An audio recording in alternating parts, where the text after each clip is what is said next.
Hey, welcome. This is Football Fusion. My name is Sawyer. I don't cook. I'm the guy that does the emails and writes the documents. But now I'm cooking because I need food for my hungry, hungry boys come football Sunday.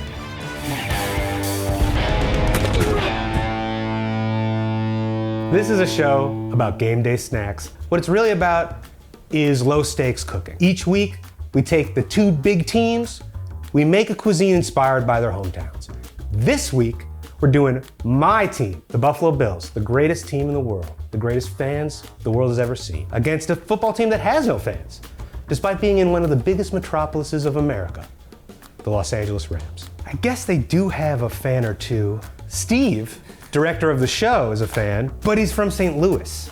So what's that like? It sucks. They moved to St. Louis around the year I was born. So I've been a Rams fan my entire life. They left St. Louis like 5 years ago, 6 years ago, and I almost gave up on football entirely. Today, the first episode of the show is dedicated to fans who lost their teams due to relocation and the whim of rich billionaire men. Today we're making buffalo chicken toasted raviolis. Now, toasted ravioli is a thing from St. Louis. It's a fried ravioli, and we're gonna put buffalo chicken inside. Sawyer, how much cooking experience do you have? I like to say that I'm the only person whose Babish has ever made a worse cook. You know, because the show is about teaching people how to cook, but I just hang out here and eat all the food. And so I haven't cooked a meal for myself in maybe 6 years. And again, like I said, I want this show to be for the people that don't cook, you know, that are intimidated by Alvin and Kendall and Andrew's great skills. It's the thing that I'm trying to do is just make it easy for you. You know, like that's it. That's the only thing. Easy, freezable, easy to eat while watching TV. Please be careful with the knife. Oh, wow. I've always wanted to do this. Okay.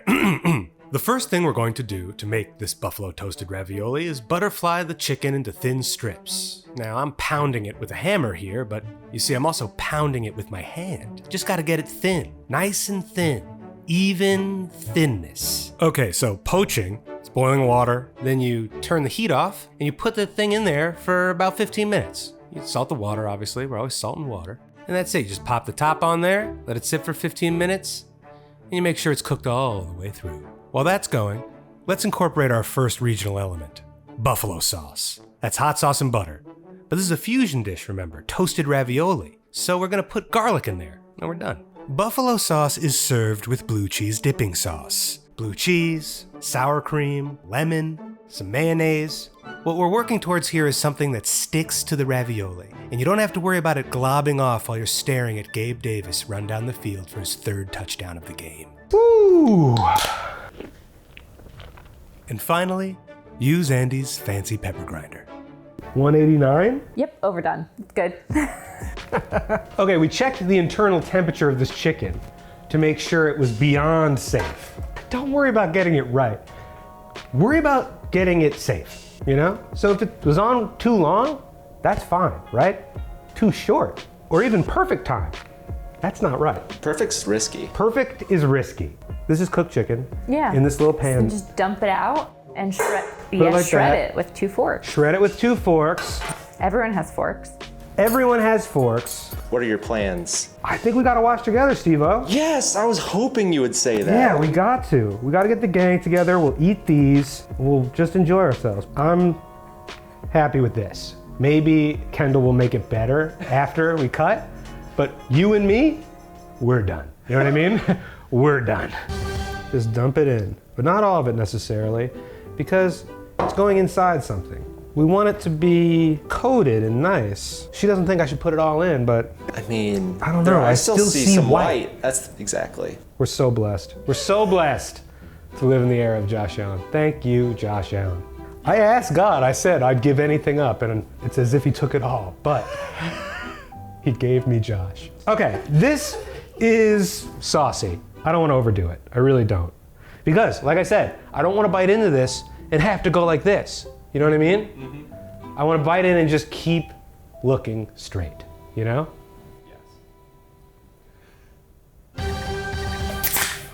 Yes. Ooh. Toasted ravioli. Toasted ravioli. We're gonna use the wrappers that you can just buy. Boop, boop, boop, no problem. Yeah. But If you want to make them big and handheld, if you want to do something with a little more love in it, we're going to do a very easy dough. So you're gonna try to do a toasted ravioli that is like a 1 serving toasted ravioli. Like an empanada. So here, I'll help you out with this. I'll be the grandma to who you are. I'll just be your you'd be my grandma. All right, so let's get a well going in here. You want a place to put your eggs. See how you can really. Okay. 4 eggs, buddy. 4 eggs. Right. 4 eggs. Right. All right, so now you're gonna crack 4 eggs in there. Let's see if you can do a one-hander with me. Oh. And you need a solid crack, so make sure you're hitting it good.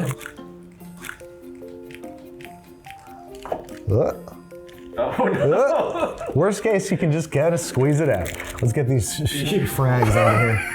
This is a good opportunity for a tiny whisking. Right. So you can salt these eggs a little bit. Okay. So what you want to do is try to whisk this together without it going over the side itself. Got it. Which can be a bit of a balance. So you're doing great, and now you can start incorporating some more flour. Yeah. So grab some from the sides. All right, great. No, here, this angle's weird. Hang on. Yeah, that's what I was asking for. Looks like I think we're at the point of no return. Really? So now, just get into it. Oh, God. Get into it. Here, give me a bench scraper. Scrape it up with this. You can go like that and fold it into itself. This is hard. Yep, you're not even getting started. Now, for kneading, what you want to do to develop gluten, you want to lengthen things, tear things, and fold things. So you can go like this and go bam, and then you can fold it and turn it and go bam, fold it, and turn it, and just it gets very tough, but like that's how you're gonna more quickly develop gluten. It's gonna take a lot of your upper body strength. The way that we can tell if it's ready, I wanna say it's looking great. Thank you. First off, you're checking for lumps. That's bouncing back really good. You have some really solid gluten development here, friend. Right. So you are now going to wrap this in plastic wrap and let it rest for 20 minutes. Oh. It is a miracle invention.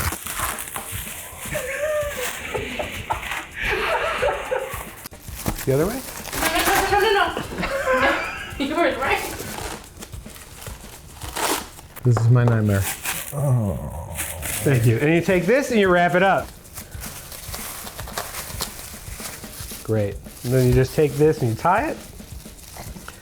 Just tie it up. Okay, so we're gonna use a KitchenAid mixer with the pasta maker attachment because What happened to no tools? you got that though. If you got yourself in this and you're like, oh, I wanna make them big, I wanna make them good, then use a KitchenAid mixer and have your friend who is extremely well versed in it do it for you.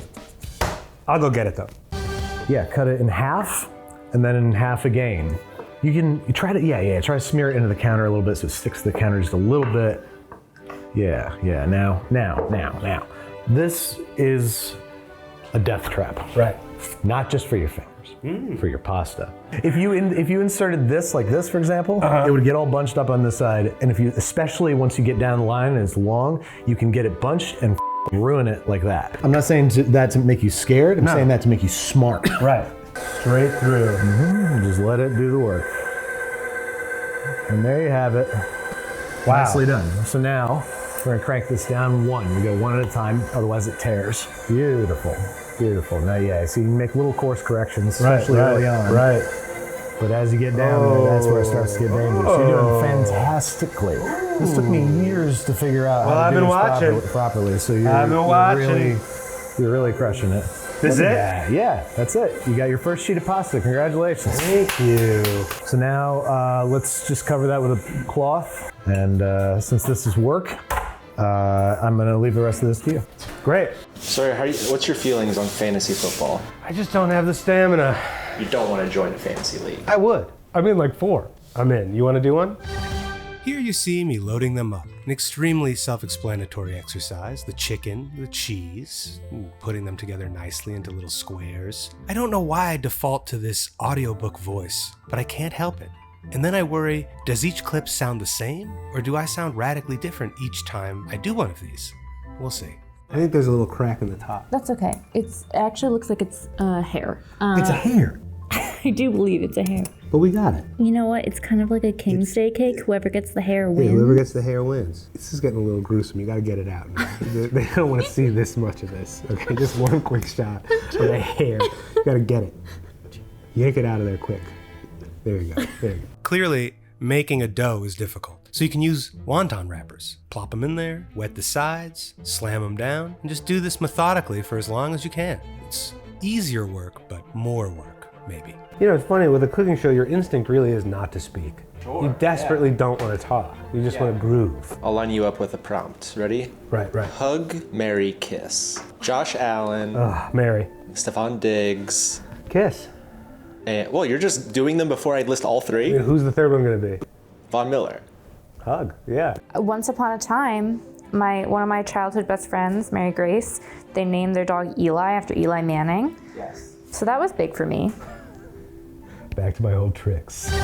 Now it's time to dredge. Eggs in one pan, Italian breadcrumbs in the other. Try to make one hand wet, one hand dry, but don't beat yourself up when you look down and see both your hands look like mozzarella sticks. Just let it go and enjoy yourself, because it's going to be over. You're going to be clean again soon. Watch, in the next clip when I'm spraying them, my hands are perfectly clean. That Pam helps them brown up as they cook in the oven for 15 minutes at 400 degrees. While those bake, let's fry. Heat some oil up to 350 degrees and plop the little guys in there. Whisk them around, make sure they get brown. I honestly thought this was not going to work, but it did. They look nice. How much football should a 1-year-old boy watch in a day, you know? I think 4 hours is fine. But 12? All right, here they are. Wowee zowie, like we say here on Football Fusion. The new slogan, Wowee zowie. Wowee zowie. These look like food, totally acceptable. They're at my house. No. So I know you're self-deprecating like myself. These don't just look like food. These look like what I see when I go to sleep, but also what I see when I close my eyes and think the words toasted ravioli. It looks great. I'm sure it's going to taste great. It's amazing. It's amazing. It's good. Texture of the pasta is perfect. It's perfect. You made perfect buffalo toasted ravioli. This is really top notch, dude. Thank you. Great, dude. Great. We did it. Now we'll see what the oven does. So these are loaded up with cheese. It's a little sandy. Very sandy. Hang on, I have, Okay. It looks great. Well, hey, I will say the texture of the pasta does not feel bad. I was worried it was gonna be pretty tough. It's good. It's hard to deal with. It's hard to handle. They're too hot. They're too hot. It's a little too hot. Yeah. They made them a little too hot. I made them too hot. I didn't know. They shed quite a bit. But you just do this over your cat litter. Right. Who Not cares? a problem. I mean, this is the clear winner for for game day. Right. You know, it's not about which one's even better or worse. Right. These are fantastic, and you managed to fuse the two cuisines flawlessly. I had a great time. We did it. You know, we did it. We can sit back now and enjoy the game and have a nice little snack made with love for the buds. They know I care. They know I went the extra mile. They know that this is a fun night. You know, we're gonna have a little special time. The older you get, the more you realize being transported is all we want. We wanna go somewhere. We wanna feel like we've been somewhere emotionally. And this did that for me, this whole experience. So, thank you. The only way to ensure a small market team gets to stay in their small market is to unban the Green Bay Packers fan ownership model. You can't trust Terry Pegula. You can't trust Kim Pegula. You can't trust the Pegula sister that almost won Wimbledon. Even if they have the best intentions in the world will eventually move the Bills unless we buy them ourselves. That's all this cooking show's about.